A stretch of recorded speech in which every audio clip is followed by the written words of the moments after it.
Bon lundi, mesdames, messieurs, et bienvenue à Perspective. Un Perspective consacré au consistoire de cette fin de semaine, dont les célébrations resteront inoubliables pour l'Église au Canada, l'Archidiocèse de Toronto et l'Église universelle. Depuis samedi dernier, l'Église au Canada a un troisième cardinal, le cardinal Thomas Collins, archevêque de Toronto. Au cours du consistoire samedi dernier, le pape Benoît XVI a donc créé 22 nouveaux cardinaux. Durant cette cérémonie, le pape a rappelé aux cardinaux que Jésus se présente comme serviteur, s'offrant comme modèle à imiter et à suivre.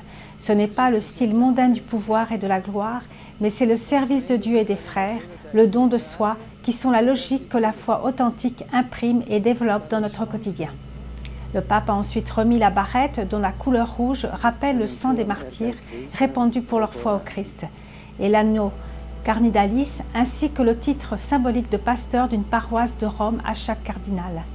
Le cardinal Collins a reçu l'église Saint-Patrick de Rome. L'Amérique du Nord compte aussi deux autres nouveaux cardinaux, le cardinal Timothy Dolan, archevêque de New York, et le cardinal Edwin O'Brien. Les cardinaux ont pour rôle de conseiller et d'élire le pape. Le Collège des cardinaux compte actuellement 213 membres venant des 5 continents. 125 cardinaux peuvent élire le pape car ils ont moins de 80 ans. Le Canada compte 3 cardinaux, le cardinal Jean-Claude Turcotte, archevêque de Montréal, le cardinal Marc Ouellette, préfet de la Congrégation des évêques et ancien archevêque de Québec, et le cardinal Thomas Collins depuis samedi.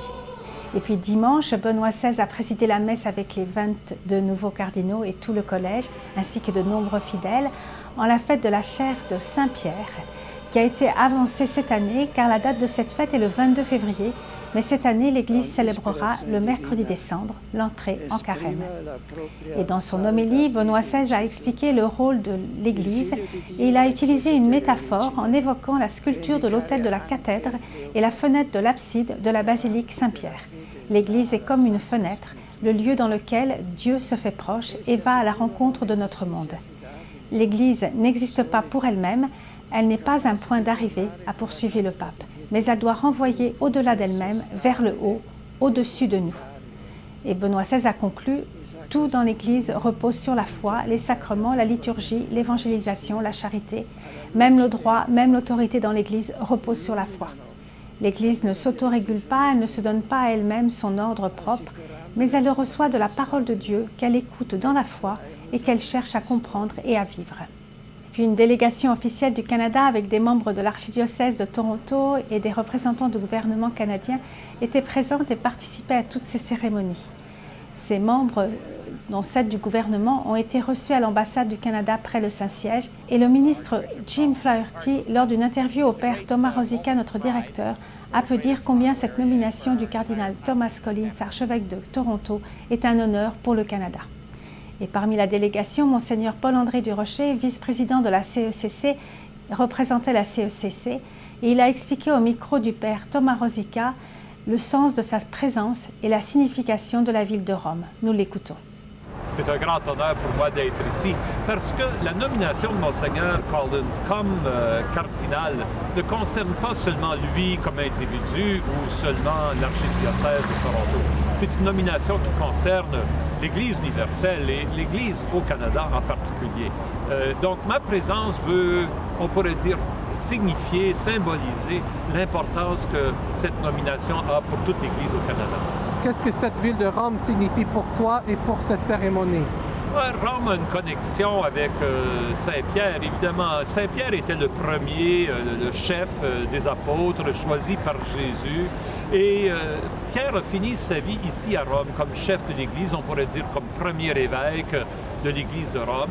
Et ça a toujours été le successeur de Pierre, l'évêque de Rome, qui a assuré ce ministère de l'unité des évêques à travers le monde. Donc le pape ici à Rome, qui est responsable de cette unité de l'Église universelle, les cardinaux étant formant, on pourrait dire, un peu le Sénat ou le corps aviseur principal au pape. C'est pour ça que les cardinaux sont créés ici à Rome et que le consistoire a lieu à Rome. Monseigneur Collins a pu célébrer ce matin une messe d'action de grâce dans la crypte du Vatican avec plusieurs membres de la délégation. Dans son homélie, le cardinal Thomas Collins a comparé l'expérience forte du consistoire à celle des disciples à la transfiguration, évoquant Saint-Pierre dont le tombeau est proche du lieu de la célébration. Il a invité les Canadiens à repartir pour agir dans les plaines du quotidien, animés par cette expérience d'Église. Et ce matin, les célébrations du consistoire se sont terminées, salle Paul VI, par une audience spéciale avec le pape pour les nouveaux cardinaux et les personnes qui les accompagnaient. 180 Canadiens étaient présents. Le pape les a salués dans plusieurs langues, leur demandant de soutenir les cardinaux par leurs prières et de leur rester unis pour être en communion avec l'Église. Et aussi, au cours du consistoire, le pape a annoncé officiellement la date de la canonisation, la bienheureuse Kateri Tekakwika, ainsi que 6 autres bienheureux. Ce sera le dimanche 21 octobre prochain, dimanche d'émission, au cours du synode sur la nouvelle évangélisation. Voilà, c'est tout pour aujourd'hui. À la prochaine.